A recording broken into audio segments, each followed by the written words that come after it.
Donc, dans cette deuxième partie du cours, et dans les parties suivantes, on va focaliser maintenant sur les conflits d'environnement. Dans le cas de l'incinérateur, ça occupait une place pas négligeable, mais un peu limitée, qui était le conflit entre le maire et les habitants sur l'acceptation de l'ouvrage.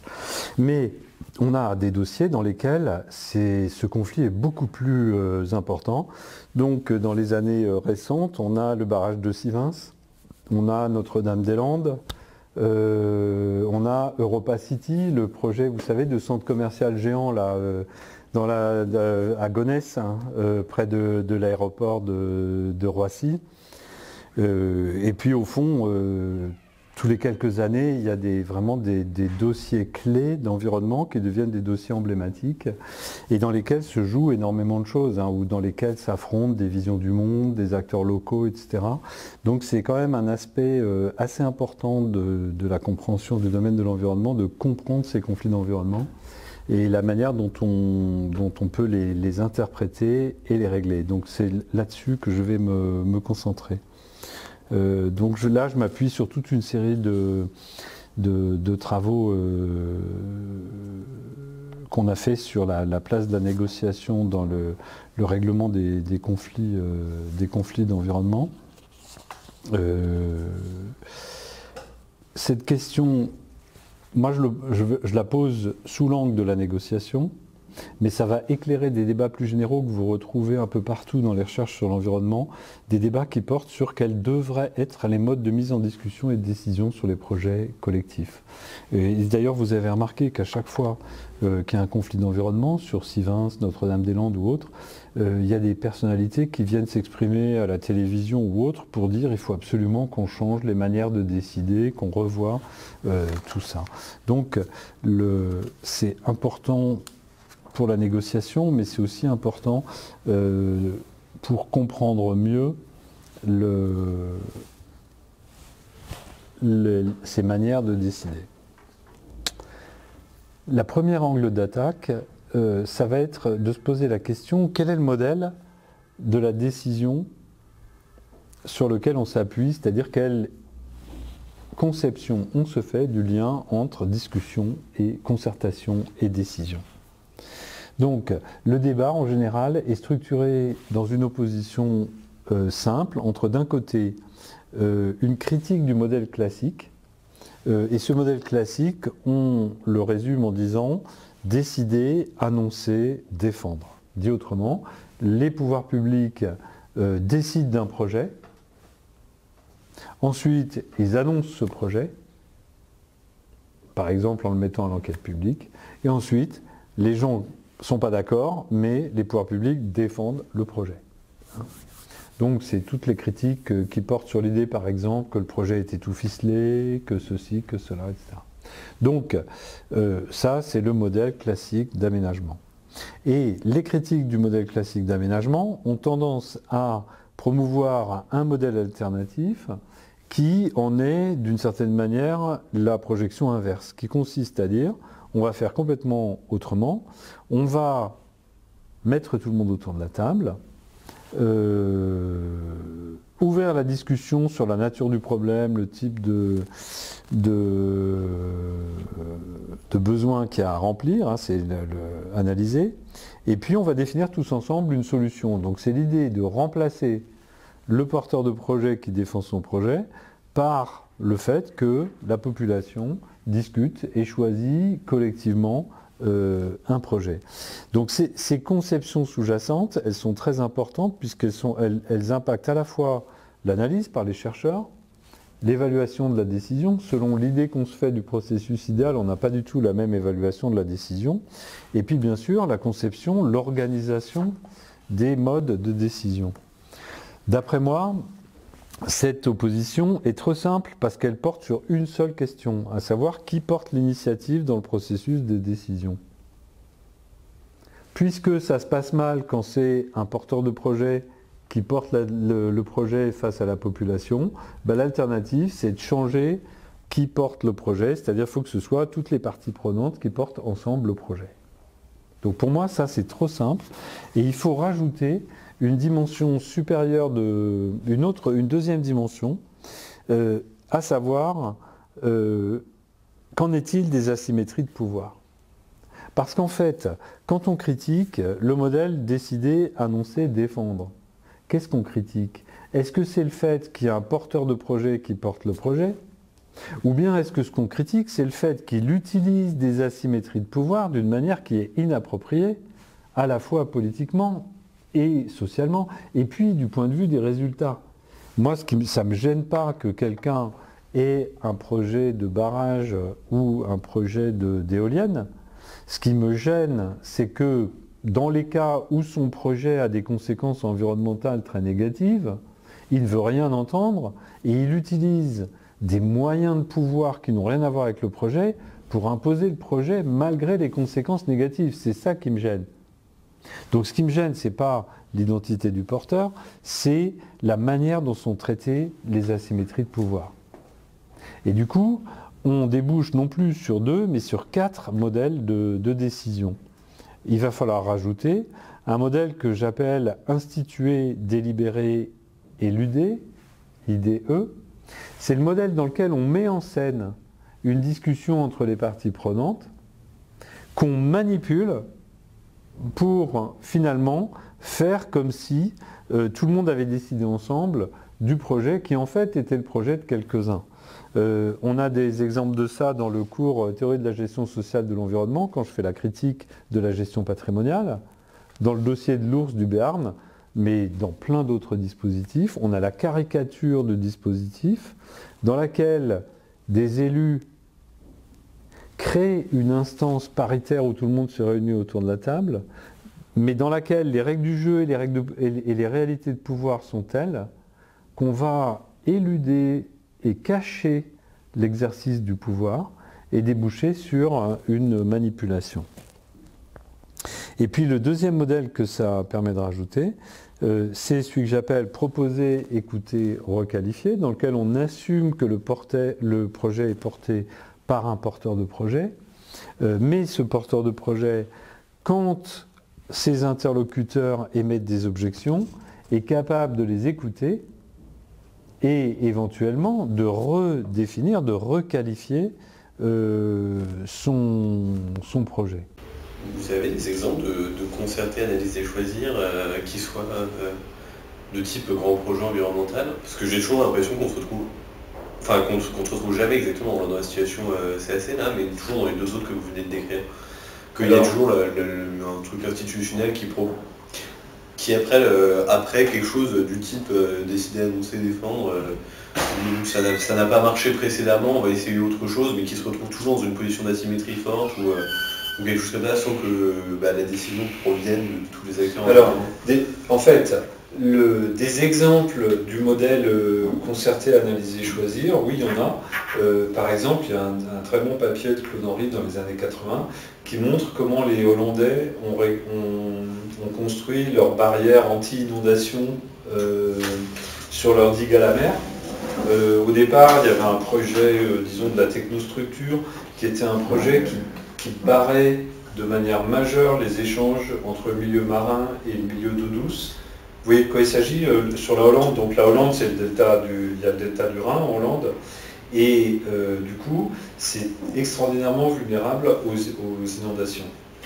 S'il y a en même temps une crue du Rhin et un haut niveau des marées, à ce moment-là, il y a toute une partie de la Hollande qui est sous le niveau de la mer et qui se retrouve inondée. Or, c'est ce qui est arrivé à la fin des années 50, où il y a eu des milliers de morts d'inondations, une véritable tragédie. Et donc, suite à ça, les Hollandais ont mis en place un programme pour installer une protection complète à la mer, une sorte d'endiguement complet. Donc, ils ont amélioré leur système d'endiguement, mais à un moment donné, il fallait endiguer, y compris les sorties à la mer des cours d'eau. Et donc, l'idée la plus simple, c'est de mettre une digue avec une porte à flot pour sortir l'eau.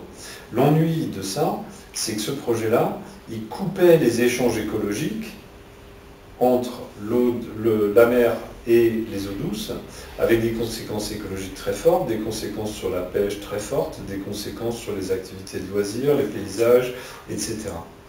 Devant les oppositions à ce projet, les Hollandais ont repris la chose complètement autrement, c'est ce que raconte Claude Henry dans cette publication, donc il y a longtemps. Et du coup, on remet cette fois-ci toutes les parties prenantes autour de la table avec l'idée, on est tous d'accord sur le fait qu'il faut qu'on se protège sur les inondations. Il y avait quand même un accord de base entre les parties là-dessus. Mais maintenant, on va définir la solution en commun pour qu'elle réponde aux attentes des uns et des autres. Et l'analyse de Claude-Henri raconte comment ça s'est fait. Donc, j'essayais pas de dire que ce modèle est une utopie impraticable. Il existe des cas où il est appliqué. Hein, mais ces cas sont relativement minoritaires. Donc, en fait, en rajoutant ces 4 modèles, en fait, ça nous permet d'abord d'avoir une base critique sur les méthodes qui consistent à mettre en scène de la co-construction, même quand la réalité de l'action n'est pas vraiment une co-construction. Ça permet de prendre un recul sur les discours théoriques et pratiques sur la concertation, parce qu'en fait, quand les gens sont dans des controverses sur la concertation, la manière de décider, la participation du public, il y a ces modèles sous-jacents derrière leur position, et tant qu'on ne les a pas vus clairement, en fait, on est simplement en train de s'affronter avec des modèles qui sont trop simples. Et le point important pour moi, c'est qu'il faut reconnaître l'idée que l'initiative d'agir introduit par elle-même une asymétrie structurante.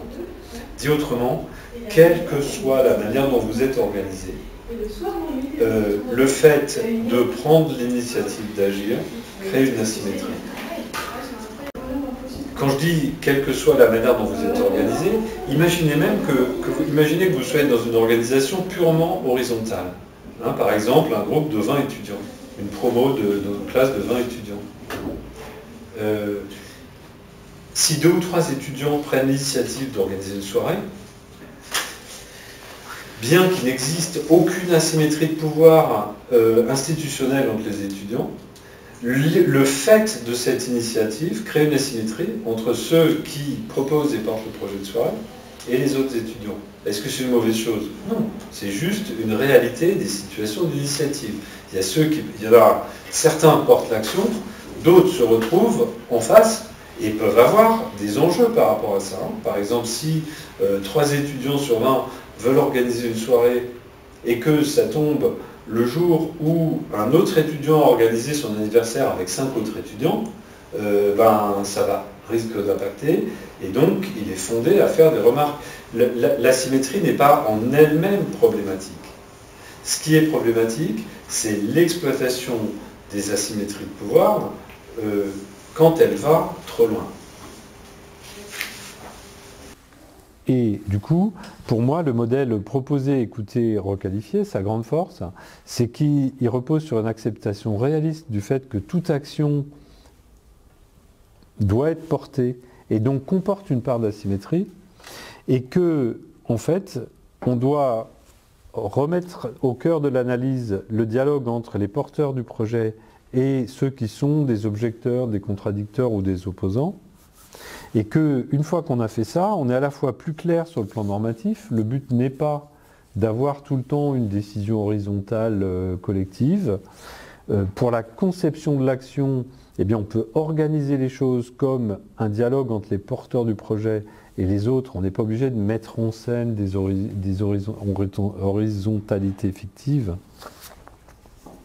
Et donc, ça va concentrer notre attention sur ce qui est, de mon point de vue, le vrai problème. Le vrai problème, ça n'est pas l'existence d'un porteur de projet, c'est le forçage. C'est-à-dire ce qui se produit quand le porteur d'une initiative exploite des asymétries fortes de pouvoir qui sont étrangères au champ propre du projet. C'est-à-dire que ça n'est pas le projet lui-même qui s'impose parce qu'il est super évident dans son utilité ou autre chose, mais on va utiliser des asymétries de pouvoir autres, par exemple, je sais pas, un pouvoir politique ou d'autres types de pouvoirs, pour surmonter des oppositions et imposer le projet sans apporter de réponse que ce soit des réponses en termes d'argumentation ou en termes de modification du projet, aux questions posées, aux objections et aux intérêts lésés. Donc pour moi, c'est ça qui pose problème. C'est pas le fait que les projets soient portés par des porteurs de projets, c'est le fait que les asymétries soient exploitées de manière inappropriée dans le cadre de la situation de décision. Alors, il faut bien noter quand même le fait que c'est une notion relative, c'est-à-dire qu'aucune action n'est possible avec un degré de forçage 0. Hein, si vous êtes un groupe d'étudiants et qu'il y en a 3 qui organisent une soirée, il y a toutes les chances qu'il y aura toujours un ou des étudiants que ça n'arrange pas. Par exemple, le choix de la soirée ne va pas les arranger.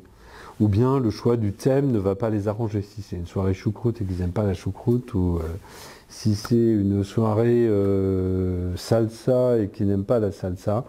Donc, quel que soit le cas, l'idée n'est pas que tout le monde soit d'accord. L'idée est de voir jusqu'à quel niveau on essaie de passer en force et est-ce qu'on répond ou pas de manière appropriée en adaptant le projet et en argumentant. S'il y a 2 étudiants qui ne sont pas d'accord pour une soirée salsa parce qu'ils n'aiment pas la salsa et qu'il y a 18 étudiants qui adorent la salsa et que ça correspond bien au type d'ambiance qu'il y a besoin de mettre dans la promo, on peut argumenter en disant voilà, on n'est pas dans un passage en force important, on est dans le fait qu'à un moment donné, il va falloir s'aligner ensemble pour agir. Et donc, là, du coup, la question va se poser de savoir comment on mesure le forçage, puisque la question n'est pas de savoir si il y a un forçage ou pas du tout de forçage. La question est de savoir s'il y a un peu, beaucoup trop ou modérément de forçage. Et dans le texte qu'on a publié avec Isabelle Dubien, Yann Laurence et Alexandre Emmerich là-dessus, ce qu'on propose, c'est d'équilibrer les critères qui reposent sur le contenu et les critères qui portent sur la procédure. Et donc, sur la procédure, on propose 3 critères. 1, passage à l'acte. Passage à l'acte, ça veut dire j'ai pris une décision sans consulter ou en ne tenant aucun compte de ce qui a été dit. 2e critère, est-ce qu'il y a eu une discussion collective du sujet? 3e critère, est-ce qu'on peut savoir qui a joué quel rôle dans la décision? C'est-à-dire, c'est une chose d'avoir un porteur de projet, mais si ce porteur de projet, on ne le connaît pas clairement, là c'est autre chose. C'est-à-dire qu'on nous présente une chose comme étant autre, on présente un acteur où on nous le cache. Sur le point de vue du contenu, si le forçage doit être limité ou acceptable, il faut qu'on puisse voir qui a quel intérêt dans la décision à prendre ou dans le projet. Il faut que le projet soit étudié en détail, en profondeur sur ses conséquences. Et puis, il faut, ce que j'appelle la largeur de l'offre, il faut qu'on ait replacé le projet dans son contexte. Par exemple, qu'on ait étudié des alternatives et qu'on l'ait remis dans un contexte plus large. Donc, si ces éléments manquent, par exemple, si quelqu'un a signé une décision sans écouter personne, sur la base d'un projet qui n'a pas pris soin d'examiner en détail ses conséquences, alors on est dans un degré élevé de forçage. Et donc si on se demande à quoi servent les moments de concertation dans la décision publique, eh bien on peut se demander pour chaque concertation qu'est-ce qu'elle apporte pour diminuer le forçage. En quoi, par exemple, l'obligation d'un certain type de concertation, comme le débat public, rend impossible à un porteur de projet de faire avancer son projet sans écouter les parties prenantes. Ou bien, en quoi le fait d'être obligé à un moment donné de soumettre son projet au public vous oblige à présenter des études qui montrent les impacts ou du projet. Donc chaque concertation, il faut, de mon point de vue, non pas la juger autour de la question est-ce qu'elle incarne le mode idéal de décision que j'ai en tête, par exemple un mode de décision purement collégial, mais il faut l'évaluer en se demandant jusqu'à quel point elle permet d'éviter le forçage, de diminuer le degré de forçage. Donc, pour illustrer ces modèles de décision et cette notion de forçage, et puis pour pousser un cran plus loin la réflexion sur la place des négociations, on va prendre une deuxième étude de cas. Celle-là aussi, elle a été réalisée par Yann Laurence et Isabelle Dubien, cette fois-ci dans le cadre d'une recherche pour le programme de recherche Concertation, Décision et Environnement en 2001. Le cas qu'ils ont étudié est celui d'un projet de ligne à haute tension entre Sélestat et Sainte-Marie-aux-Mines. Donc Sélestat, c'est dans la plaine d'Alsace, entre Colmar et Strasbourg. Et Sainte-Marie-aux-Mines, c'est au fond d'une des vallées des Vosges. Donc la ligne haute tension en question, c'est un peu moins de 20 km, allant depuis la plaine d'Alsace et passant toute la longueur de cette vallée vosgienne, qui aujourd'hui est essentiellement un lieu, disons, de tourisme rural, si on peut dire. Alors la base du dossier, c'est le fait qu'en 1988, au vu de ces prévisions sur les besoins en électricité et leur croissance, EDF décide de remplacer la ligne haute tension 63 kV qui existait à cette époque et qui datait du début des années 50 par une ligne neuve doublée, c'est-à-dire avec deux ternes, deux lignes de courant triphasées sur les 18 km 50 de Sélestat à Sainte-Marie-aux-Mines. Bon, EDF a son projet, et puis on suit la procédure, c'est-à-dire une instruction administrative dans laquelle les différents services de l'administration donnent leur avis, et les avis sortent favorables. Toutefois, en 1992, alors que la procédure suit son cours gentiment, au niveau national, il va se produire un élément nouveau, c'est-à-dire que les conflits se sont multipliés en France à cette époque-là entre EDF et des acteurs locaux sur les lignes électriques. Et donc, dans ce cadre-là, EDF a signé un protocole national avec l'État pour essayer d'assurer une meilleure insertion des réseaux électriques dans l'environnement. C'est l'intitulé du protocole. Et ce protocole prévoit trois choses. Premièrement, une notion de compensation qui fonctionne de la manière suivante. Quand EDF propose une ligne à haute tension, de façon à ce que ça ne soit pas entièrement négatif en termes d'impact paysager, il doit proposer en compensation d'enterrer des lignes à moyenne ou à basse tension sur une distance comparable. Donc on n'aura pas fait que du mal au paysage, mais on aura aussi fait du bien par un autre biais, c'est une forme de compensation. La deuxième chose que prévoit le protocole, c'est que dans les parcs nationaux, les lignes haute tension sont enterrées, point. En revanche, dans les parcs naturels régionaux, on peut envisager de les enterrer s'il y a des enjeux paysagers ou écologiques particuliers. Et le troisième point de la convention, du protocole, c'est de prévoir une concertation accrue et une écoute accrue des acteurs locaux, les communes, les associations, etc. Donc en gros, en 92, ce protocole change un peu la règle du jeu du dialogue entre les porteurs de projets EDF et les acteurs locaux. Qu'est-ce qui va se passer du coup dans la vallée de Sainte-Marie-aux-Mines?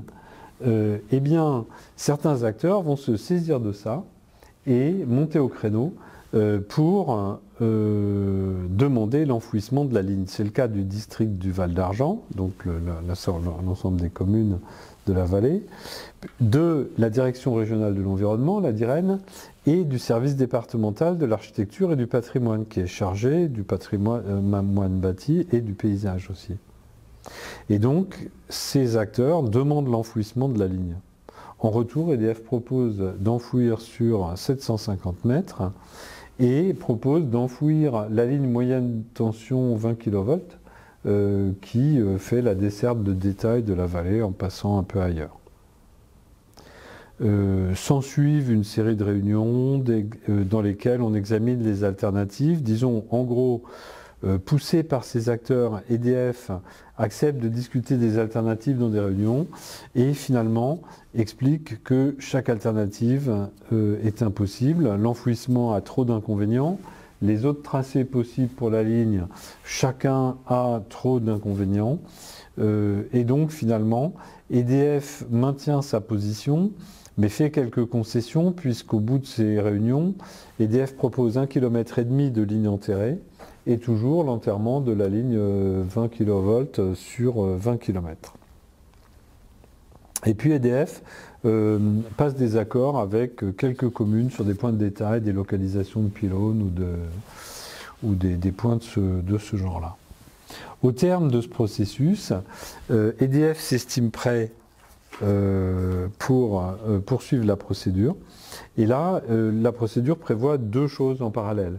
Premièrement, l'enquête publique. Bon, ça, comme dans le projet de l'incinérateur ou dans la plupart des projets publics, hein, on va soumettre le projet au public pour qu'il fasse ses observations.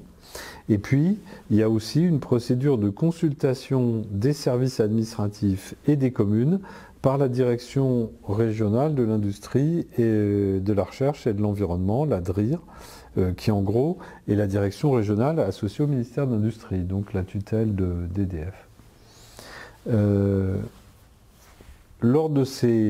Au moment où ces procédures ont lieu, Alsace Nature, qui est la grande association de défense de l'environnement en Alsace, s'adresse au Conseil général du Haut-Rhin pour lui demander de s'opposer au projet en l'état et d'exiger l'enterrement des lignes.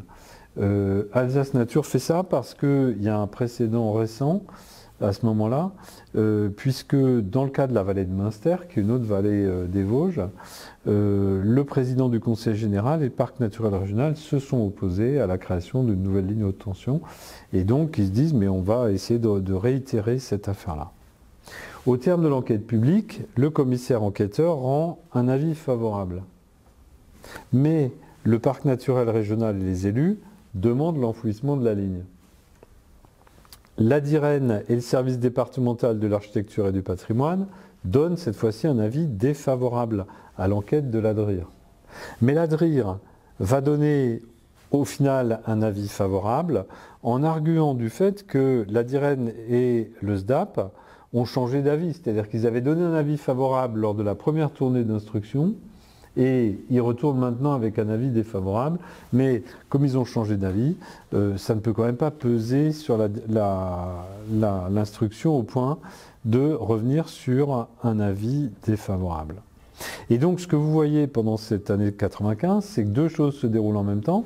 La procédure avance dans le sens du projet, mais en même temps, les oppositions politiques montent en parallèle. Et donc, début 96, le préfet se retrouve dans la situation suivante. D'un côté, il a l'avis favorable du commissaire enquêteur, l'avis favorable de l'ADRIR. Et donc, formellement, il peut signer sans aucun problème la déclaration d'utilité publique du projet. Mais, en même temps, il voit bien que les oppositions publiques montent, et ça l'embête, de signer une autorisation dans un contexte où le conflit n'est pas du tout réglé. Donc en janvier, il va convoquer une réunion de concertation pour essayer d'obtenir un consensus avant de signer. EDF arrive à la réunion, convaincu qu'il s'agit d'une réunion formelle, et donc finalement sans s'être préparé particulièrement à cette réunion. Mais à cette réunion, le président du parc naturel régional arrive et exprime une opposition formelle au projet tel qu'il est, c'est-à-dire avec pas beaucoup d'enfouissement. Et il se trouve que ce président du parc naturel régional est député, et puis il est aussi le président de la Fédération des parcs naturels régionaux. Donc il a un rôle au niveau national, et lui, il défend ici le principe général que dans les parcs naturels, il faut faire attention sur les lignes à haute tension. Du coup, le résultat de cette réunion, c'est que EDF refuse de faire plus d'enfouissement parce que ça fait tomber le taux de retour interne du projet en dessous du seuil de 8%, qui est le seuil indispensable pour qu'EDF puisse lancer ce nouveau projet. Et puis, il y a aussi eu un désaccord entre les parties prenantes sur le sens du protocole de 92. S'agissant pour EDF, il ne s'agit pas d'une ligne nouvelle, puisqu'elle est sur l'emplacement de la ligne actuelle, et donc le protocole ne s'applique pas, puisque c'est un protocole sur les nouvelles dessertes électriques. Pour les élus, il s'agit bien d'une ligne nouvelle, puisqu'on avait une ligne interne et qu'on va avoir 2 lignes en fait. On va rajouter une deuxième ligne, même si c'est sur le même tracé. Et donc on se retrouve dans une forme d'impasse. Et du coup, le préfet ne va pas signer. Ok, donc il y a une impasse. Dans cette impasse, le président du parc naturel régional s'organise pour rencontrer le président d'EDF à l'échelle nationale. Et donc ils vont déjeuner ensemble, je crois, si j'ai bien retenu ce que m'ont raconté Isabelle Dubien et Yann Laurence. Et donc lors de ce déjeuner, ils vont exprimer la volonté de sortir de la situation en renégociant le projet, et ils vont se mettre d'accord sur une formule très simple qui est la suivante. Chaque fois que les collectivités locales mettront sur la table 1 franc pour financer l'enfouissement, EDF mettra 1 franc pour financer l'enfouissement. Ok, les acteurs locaux devant ça vont se remettre en discussion. Et là, il y a un membre du comité régional de concertation électricité, là ça vaut le coup que j'introduise cette entité. Entre-temps, toujours dans le cadre de ces années 90, où les conflits étaient de plus en plus fréquents sur les lignes électriques, a été créé un système de comités régionaux de concertation sur l'électricité, de manière à ce que tous les acteurs principaux de la gestion du territoire soient amenés à discuter tous ensemble des enjeux de la desserte électrique. De façon à ce que quand EDF arrive avec un projet, il ne tombe pas sur des gens qui tombent des nues et qui ne comprennent absolument pas de quoi il s'agit sur les enjeux de desserte électrique du territoire, mais qu'il y ait une sorte de lieu de discussion là-dessus. Or, un des membres de ce comité, qui n'est pas du tout quelqu'un d'EDF ni des collectivités territoriales, propose la chose suivante. Il dit voilà, moi j'ai suivi toutes les discussions régionales sur la desserte électrique. Je pense qu'on devrait transformer le projet de la manière suivante. D'abord, c'est pas la peine d'avoir 2 ternes, parce que les prévisions d'EDF en 1988 prévoyaient une croissance des consommations beaucoup plus importante que ce qui est en train de se réaliser en fait. Et donc, c'est pas la peine qu'on construise une desserte pour des prévisions qui finalement n'apparaissent plus pertinentes aujourd'hui. On peut passer à interne seulement. Mais si on passe à interne, du coup, ça diminue de manière drastique le coût de l'enfouissement. Ça ne le divise pas tout à fait par 2, mais presque. En tout cas, ça le diminue de manière absolument massive. Et du coup, on peut prévoir des plus grandes longueurs enterrées parce que le prix de la ligne est moins cher, l'enfouissement est moins cher. Du coup, les acteurs vont se mettre à chercher des financements pour essayer de faire vivre la nouvelle définition du projet avec l'enterrement du projet. Et au final, on arrive à un projet avec des profondeurs enterrées beaucoup plus importantes. Ce n'est pas la totalité de la ligne, mais c'est genre 3,5 km ou plus qui sont enterrés dans les endroits les plus sensibles. Sur les parties aériennes, ça ne va rien changer par rapport au paysage actuel, puisqu'on ne va pas avoir une double ligne, mais une ligne simple. On va avoir de la compensation avec l'enterrement de la ligne 20 kV comme c'était prévu, et une gestion soigneuse du projet sur le plan paysager.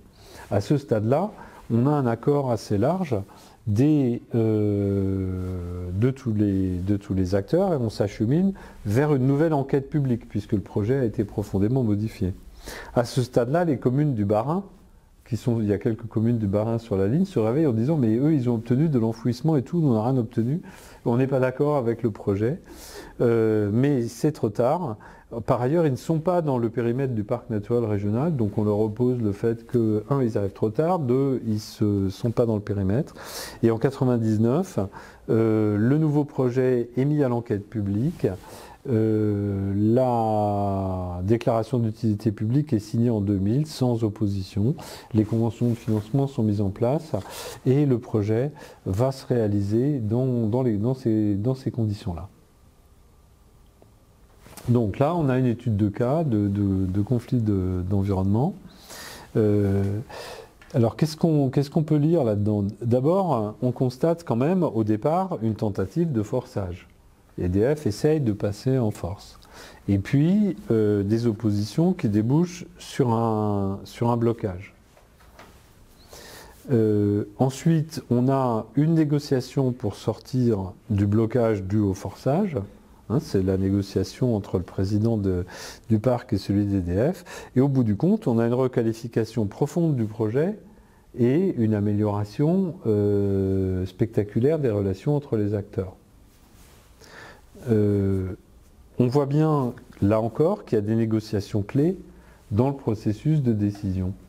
Alors, une première série de négociations, je n'ai pas insisté dessus dans le récit pour l'instant, c'est la suivante. C'est que quand EDF arrive avec son premier projet en 91.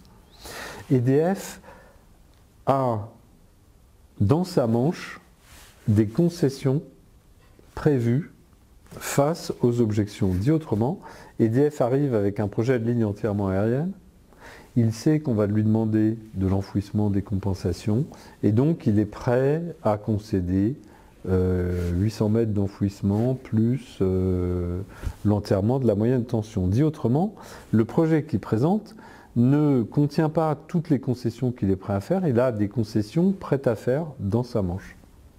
Donc, en gros, l'idée c'est que dans le décider, annoncer, défendre, il y a aussi décider, annoncer, défendre en faisant des concessions qu'on avait prévues d'avance. C'est-à-dire qu'on annonce plus que ce qu'on voulait, et on a des concessions toutes prévues. Là, on est bien dans un marchandage, en fait. On voit bien que dans la série de réunions de 92-93, EDF s'aperçoit que c'est un peu plus difficile qu'il ne pensait, et il va faire quelques concessions supplémentaires, passer de 800 mètres à 1,5 km de lignes enterrées, des choses de ce genre-là. Ensuite, on voit une négociation tout autre. Cette négociation entre les présidents là, du parc régional et le président d'EDF, c'est une négociation tout à fait différente.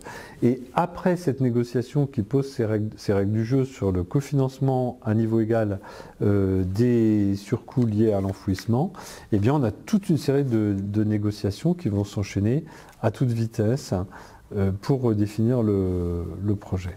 Si on s'intéresse maintenant, donc on voit des négociations qui jouent des rôles très différents et encore une fois, pour faire avancer le projet. Si on s'intéresse maintenant à la concertation, c'est-à-dire comment on peut mettre en place des concertations pour éviter les conflits. On s'aperçoit qu'il y a des dispositifs de concertation nombreux qui ont été mis en œuvre.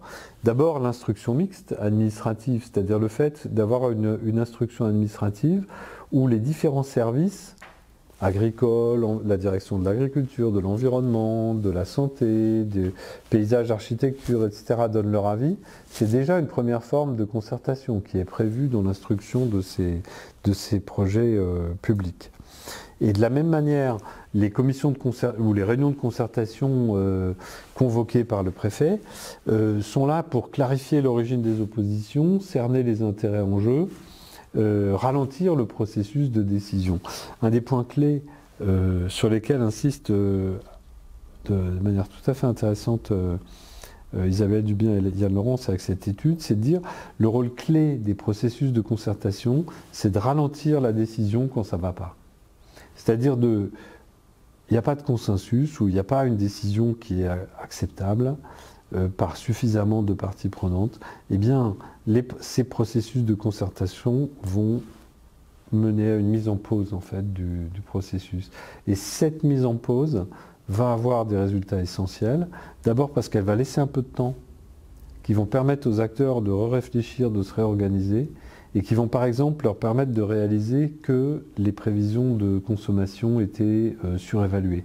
L'enquête publique, même chose, elle va ralentir et finalement suspendre la décision. Et puis un dispositif comme le comité régional de concertation électricité, dont l'utilité n'est pas évidente de manière directe en général, là on voit à travers le cas qu'il joue un vrai rôle parce qu'en fait il y a pas mal d'acteurs du cas qui, ayant déjà discuté des différents problèmes de desserte en électricité du territoire, ont acquis un minimum de compétences, de connaissances des autres acteurs, et du coup c'est ce qui va constituer un contexte d'action favorable pour qu'une fois que le blocage fondamental est levé par la négociation avec les deux présidents, hop, les acteurs ont déjà pas mal de capacités à discuter entre eux pour faire redémarrer le projet. Donc là, on voit bien que différents dispositifs de concertation jouent un rôle important pour limiter la portée du forçage en fait.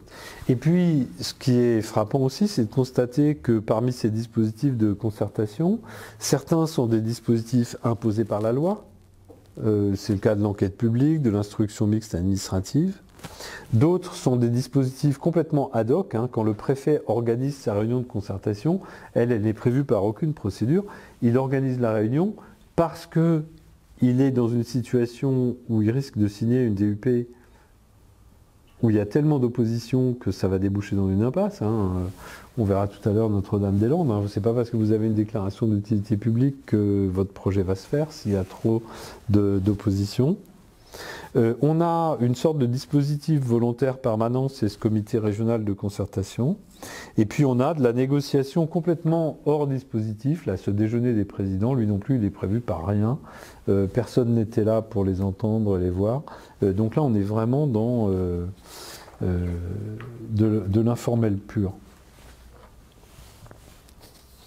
Alors, quels enseignements je tire du cas à ce stade du cours? D'abord, c'est que le modèle proposé, écouté et requalifié, il a une vraie pertinence, à la fois pour analyser et pour conduire la conduite de la décision dans des contextes réels. On voit bien que là, les acteurs ont essayé, décidé, annoncer, défendre. Ça n'a pas marché. En revanche, une fois qu'ils ont changé de posture pour dire « Ok, on entend l'ampleur des oppositions, on accepte l'idée qu'il faille requalifier le projet à cause de l'ampleur des oppositions », et bien hop, là, on passe dans un modèle de la décision beaucoup plus réaliste. Et là, on voit, deuxième enseignement, c'est que les dispositifs de concertation ne sont pas du tout à prendre comme, au lieu de décider comme on fait d'habitude, on va se mettre autour de la table et décider tous ensemble. Ce n'est pas du tout de ça qu'il s'agit. Les dispositifs de concertation, ils s'ajoutent à la procédure et au processus de décision pour apporter des correctifs ou des occasions supplémentaires d'écoute et de requalification des projets. Donc, toutes les analyses qui se reposent explicitement ou implicitement sur l'idée on va décider autrement, on va remplacer les manières de faire par un dispositif X ou Y, sont le plus souvent irréalistes. Ce qu'on fait, c'est qu'on ajoute un dispositif X ou Y à une procédure et à un processus qui comporte déjà un très grand nombre d'interactions et de discussions. Des questions sur ce cas de Célestat Sainte-Marie-Auguste? Moi, ce que je trouve particulièrement intéressant sur ce coup-là, c'est le temps, en fait. Enfin, que l'aspect temporel est vraiment pris, est vraiment joué très largement dans le processus dans la sortie du blocage et dans la sortie du forçage. Et j'ai l'impression que c'est pas un truc sur lequel on a tant insisté que ça dans le cours et que en fait il y a plein de moments où vraiment l'avancée des connaissances techniques ou l'avancée de la requalification d'un projet, juste ou même carrément le changement des acteurs, parce que je pense qu'on va en parler sur notre date des langues, mais si le président Macron n'était pas arrivé, je ne sais pas dans quel état serait le projet, mais peut-être pas, il n'en serait peut-être pas où il est. Et là, voir qu'effectivement, ça permet de trigger, comment on dit trigger, de déclencher. Ça permet de déclencher l'avancement des négociations. Voilà, donc ce point-là est très très important en effet. Et du coup, mais la conclusion est redoutable parce que quand on parle de réformer les processus de décision et de concertation, les décideurs politiques, le plus souvent de quoi ils nous parlent? Ils nous parlent de dire oui, on veut de la participation du public, mais ce qu'on veut c'est aller vite sur les projets. Et là, la recherche de Dubien et Laurence, ce qu'elle montre, c'est que c'est précisément parce que la concertation permet de ralentir au moment où on s'apprête à faire la connerie, qu'elle est utile.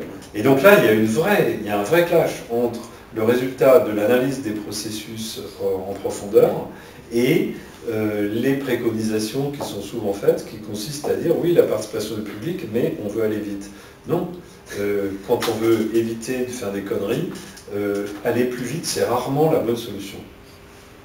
Oui, je trouve ça assez évident parce qu'en fait, en termes d'horizon temporel, souvent on parle de quelque chose qui sont entre 5 et 10 ans, sur des gros projets comme ça, ce qui ne correspond pas du tout au calendrier électoral, en fait, parce que le mandat le plus court possible, je sais pas, il doit être 4 ou 5 ans. Ouais. Et du coup, nécessairement, il va y avoir une tension entre le politique qui va vouloir rapidement montrer, dire oui, ce projet-là, je le porte et je vais le lancer, et l'impératif... Donc, en fait, on revient sur l'importance des négociations et sur la question, l'enjeu du coup, d'être capable de replacer les négociations dans le processus de décision. Et là, je voudrais qu'on aille un cran plus loin et je propose un certain nombre de concepts qui permettent de guider cette identification précise des négociations dans le processus de décision. Donc ça, c'est les concepts que j'ai proposés dans le chapitre dans un chapitre d'un livre sur la négociation en 98 et qu'on a utilisé depuis dans toutes ces monographies sur les processus de décision. La première idée, c'est de tenir compte des échelles, c'est-à-dire du fait que certaines négociations, l'idée qu'on a souvent, c'est on va décider sur l'environnement dans le cadre d'une grande négociation. La caricature, c'est le changement climatique, où d'une manière qui est d'ailleurs pas forcément tout à juste, tout le monde raisonne comme si les conférences des parties de la Convention climat étaient le cadre général de la politique climatique mondiale qui consiste en une négociation mondiale de définition de la politique climatique. Donc là, c'est l'idée que j'appellerais négociation englobante, c'est-à-dire le cadre général de la décision est une grande négociation. Et puis, ce que j'essaie de souligner, c'est que, en fait, dans la pratique, beaucoup plus de négociations sont des négociations interstitielles, c'est-à-dire qu'elles ont lieu dans les interstices du processus de décision. Donc, par exemple, quand le commissaire enquêteur sur les incinérateurs va négocier avec le préfet et l'entreprise chargée de construire l'incinérateur, là, on est dans de l'interstitiel. C'est à petite échelle, plus ou moins discret, etc. Or, ces négociations-là jouent un rôle absolument crucial. Quand les deux présidents déjeunent ensemble, EDF et celui du PNR dans le cas de la ligne haute tension déjeunent ensemble, c'est pas une grande négociation englobante, c'est une négociation interstitielle mais qui va jouer un rôle clé.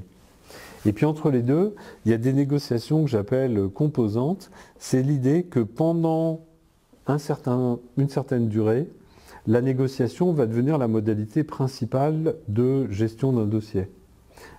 Par exemple, dans le dossier de la ligne Célestat-Sainte-Marie, à partir du moment où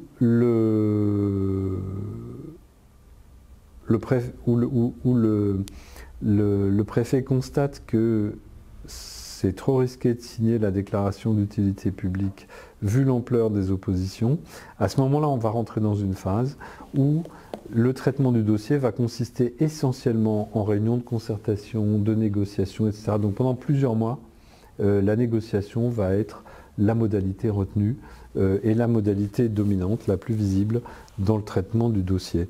Donc il faut accepter l'idée qu'on va identifier des négociations qui se situent à des échelles tout à fait différentes par rapport à l'ensemble du processus d'action et de décision.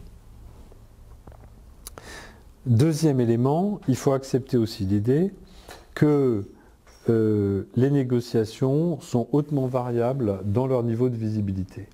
C'est-à-dire que certaines d'entre elles sont explicitement affichées comme étant des négociations. D'autres sont des négociations carrément cachées, c'est-à-dire on ne les voit pas. Hein. Et puis, il y a aussi des négociations tacites, c'est-à-dire des négociations dans lesquelles, par exemple, des opposants vont exprimer des attentes fortes. Le porteur du projet ne va jamais les rencontrer, mais il va modifier son projet de manière à donner moins de prise à tel et tel type de revendications. Donc, si on s'engage dans le fait de reconnaître les places et les rôles des négociations, il va falloir accepter de moduler et de tenir compte de ces différences de visibilité. Troisième proposition, elle consiste à dire la chose suivante. Au fond, la négociation, est-ce qu'on va l'identifier par la forme des échanges, c'est-à-dire des gens qui se rencontrent autour d'une table pour discuter d'un problème sur lequel ils sont en désaccord, ou bien est-ce qu'on va l'identifier par la réalité de l'intention de faire des concessions, même si ça se produit dans un cadre qui ne s'affiche pas comme une négociation. Je vous donne... Et donc, pour moi, si je propose donc d'avoir deux notions, est-ce que la négociation est le modèle directeur? C'est-à-dire, est-ce que les acteurs sont mus par la volonté de trouver un commun accord en faisant des concessions? Et deux, est-ce que c'est la modalité formelle de communication? Est-ce que les acteurs sont autour d'une table en train de discuter sur le problème où ils sont en désaccord? Et on peut croiser les choses en disant la négociation peut être en même temps le modèle directeur et la modalité. Donc là, on est dans une vraie négociation explicite. Elle peut être le modèle directeur, mais pas la modalité formelle. Et là, on est dans une négociation tacite. Je vous donne un exemple. Par exemple, si on est dans le dossier d'EDF, de la ligne haute tension, EDF peut très bien, les porteurs du projet chez EDF peuvent organiser des réunions techniques de terrain avec le maire d'une commune pour aller examiner de plus près le pylône. Dans le cadre de cette tournée de terrain, il va y avoir des discussions, par exemple, pour déplacer un pylône ou pour etc. Ça ne va pas être affiché ou mis en scène comme une négociation, mais c'est de fait une négociation. C'est-à-dire qu'après la tournée de terrain, EDF a modifié certains aspects de détail de son projet en tenant compte des attentes du maire qui est venu à la tournée de terrain. Et le maire a implicitement accepté de ne pas s'opposer en fonction de ça. Donc là, la négociation est bien le modèle directeur et on obtient bien le résultat d'une négociation, même si on n'a pas l'apparence d'une négociation. Donc ce cas de figure est extrêmement fréquent. Et puis, à l'inverse, la négociation peut être le modèle formel, c'est organisé comme une négociation, mais si les acteurs n'ont pas l'intention de se mettre d'accord, en fait, c'est une pseudo-négociation. L'exemple dans le cas qu'on vient de passer en revue, c'est la réunion de janvier 1996 organisée par le préfet. C'est une réunion de négociation d'un point de vue formel, puisque le préfet met tout le monde autour de la table pour résoudre un désaccord et déboucher sur un consensus qui permet de signer la DUP. Donc dans la manière dont c'est organisé, ça a tout d'une négociation. Mais en réalité, EDF arrive pensant que c'est juste une réunion formelle et donc pas du tout disposés à faire des concessions, et le président du parc naturel régional arrive décider à ce que le projet ne soit pas accepté dans sa forme, et donc il utilise la réunion comme un levier pour relancer le processus de décision et pas pour chercher un consensus. Il utilise la réunion comme un levier pour annoncer le dissensus et relancer le processus de décision. Et donc cette réunion qui se présente dans son organisation comme une négociation n'en est pas une si on se base sur la dynamique réelle de ce qui se joue entre les acteurs. Donc ça, c'est très utile, bien sûr, pour clarifier quand il va s'agir de voir où sont les négociations ou pas les négociations dans le processus de décision. Quatrième proposition, c'est cette notion de rôle de la négociation. Alors, moi, je n'ai pas une typologie toute faite des rôles parce que, vous l'avez bien pressenti à travers les 2 études de cas, déjà, elle peut jouer des rôles absolument innombrables dans la décision. J'aime beaucoup l'exemple qu'on a vu tout à l'heure proposé par Laurent Sédubien sur la distinction, par exemple, entre un rôle de conception, les négociations qui contribuent à concevoir le projet, et un rôle d'acceptation, c'est-à-dire les négociations qui contribuent à permettre au projet d'aller de l'avant. Mais en fait, on pourrait tout à fait introduire beaucoup d'autres rôles. Je vous donne quelques exemples qui vont faire le lien avec les théories de la gestion de l'environnement. Il y a un auteur qui s'appelle Jean-Daniel Reynaud, à la fin des années 80, qui a proposé une théorie de la régulation qui met la négociation au centre des rapports sociaux et qui repose sur l'idée que la négociation porte toujours sur les règles. Dit autrement, l'enjeu de la négociation, c'est toujours de fabriquer des relations institutionnelles entre les négociateurs. Dans le champ des théories de l'environnement, on serait dans l'univers d'Elinor Ostrom et de la théorie des biens communs. Et là, disons, le rôle clé de la négociation, c'est de fabriquer au fur et à mesure les règles que les acteurs se donnent entre eux pour gérer une ressource. Et donc, dans ce cadre-là, il y aurait d'abord un rôle de création et d'adaptation des rapports institutionnels entre les acteurs.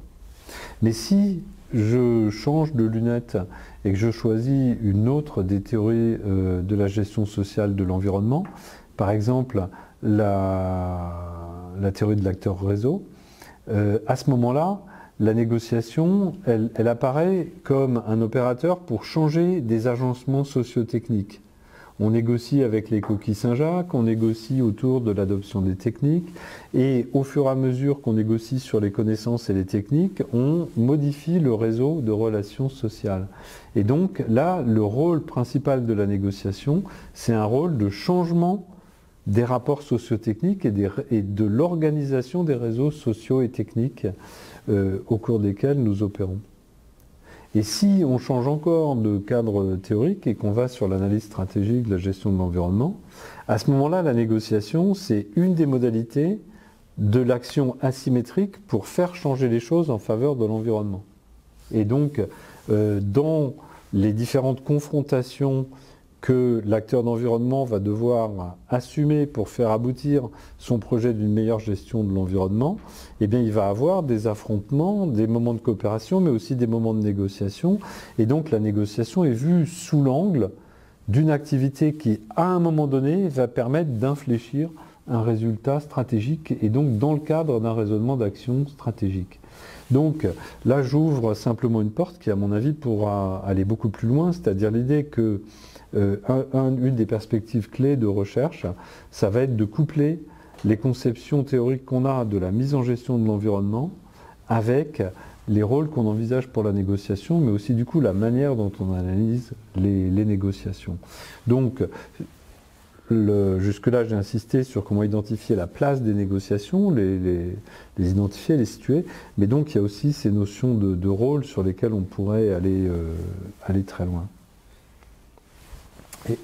Et enfin, la cinquième et dernière notion que je voudrais souligner ici est la suivante. C'est une notion, à mon avis, absolument essentielle. C'est qu'on peut prendre la négociation de deux manières tout à fait différentes. Soit on peut considérer que la négociation, c'est une activité qui existe par elle-même, une activité objective, et que nous, en tant que chercheurs ou qu'observateurs, tout ce qu'on a à faire, c'est d'observer les négociations et de les analyser. Mais on peut aussi prendre la chose tout autrement et dire la négociation, c'est un modèle conceptuel porté par l'observateur qui va le projeter sur des situations et voir des situations comme étant des négociations. Pour vous le faire comprendre, une anecdote qui m'a vraiment énormément frappé. Donc il y a quelques années, une étudiante du master fait son mémoire avec moi et il s'agissait de faire un mémoire sur le sujet suivant. À l'intérieur des entreprises, il y a des acteurs d'environnement, des gens dont la responsabilité est de faire en sorte qu'au sein de l'entreprise, on règle mieux les questions environnementales. Et donc son sujet de mémoire, c'était comment l'acteur d'environnement au sein de l'entreprise négocie avec les autres acteurs de l'entreprise une meilleure prise en compte de l'environnement.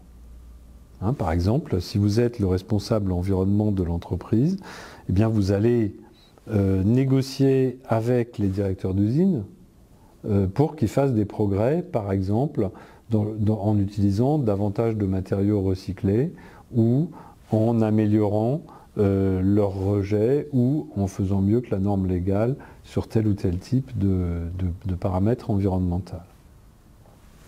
Donc l'étudiante commence à faire ses entretiens sur le terrain dans le cadre de la recherche et elle revient au bout de 2 ou 3 semaines, catastrophée, en me disant mais c'est effrayant, j'ai posé la question à tous les gens que j'ai interrogés, ils me disent tous, jamais on ne négocie.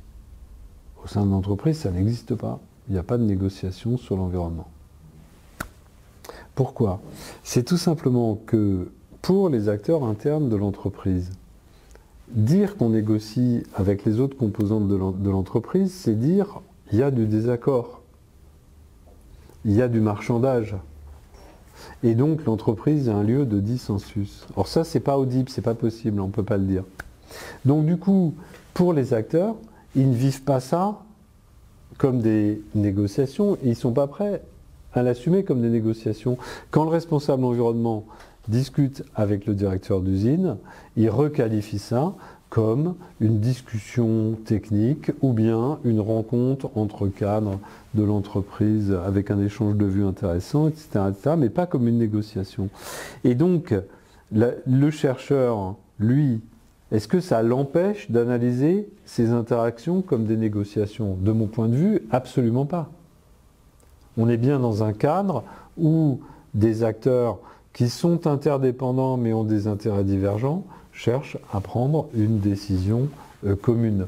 Le fait que ça n'adopte pas des formes formelles de négociation ou que les acteurs eux-mêmes ne le reconnaissent pas comme une négociation, finalement, c'est un détail du point de vue du chercheur.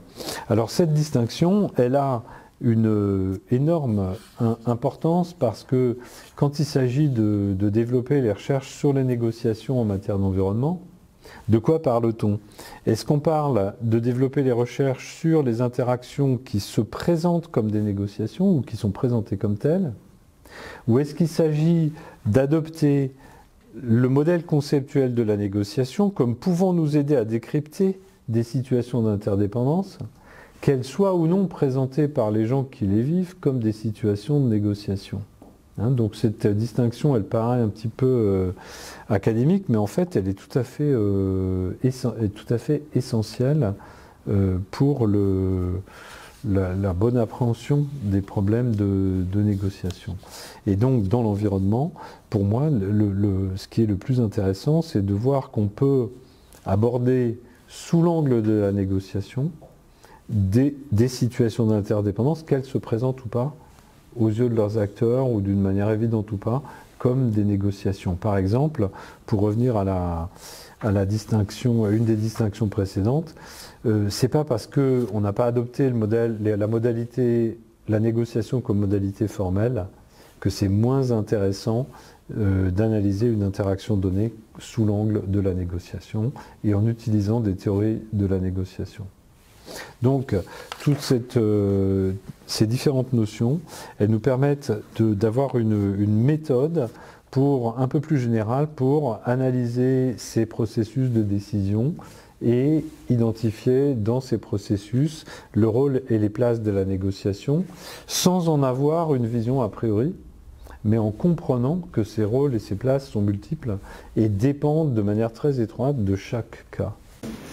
Est-ce que c'est différent de dire ça et de dire que finalement les négociations se font de manière tacite, on n'intervient pas toujours explicitement sur la forme de la discussion? Ouais, elles sont très souvent tacites ou discrètes et autres, et ça n'empêche pas que ce soit intéressant de les analyser sous l'angle de la négociation. Mais justement, est-ce que finalement ce ne sont pas la plupart des discussions dans lesquelles il y a une négociation, qui sont des négociations, mais simplement qui ne se décrivent pas comme telles? Enfin, j'ai l'impression que peu de négociations, en tout cas au sein de l'entreprise, vont s'afficher comme des négociations. Oui, très peu vont s'afficher comme des négociations.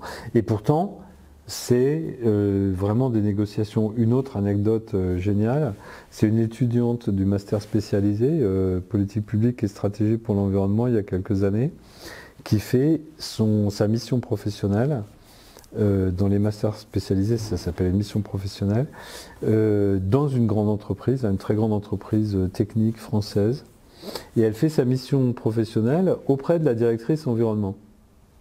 Donc pendant plusieurs mois, elle assiste aux affrontements négociés entre sa directrice et toutes sortes d'autres cadres supérieurs de l'entreprise pour les faire changer ceci, changer cela, infléchir ceci, obtenir ça. Donc elle assiste à une énorme série de négociations tough entre cette directrice environnement et les autres.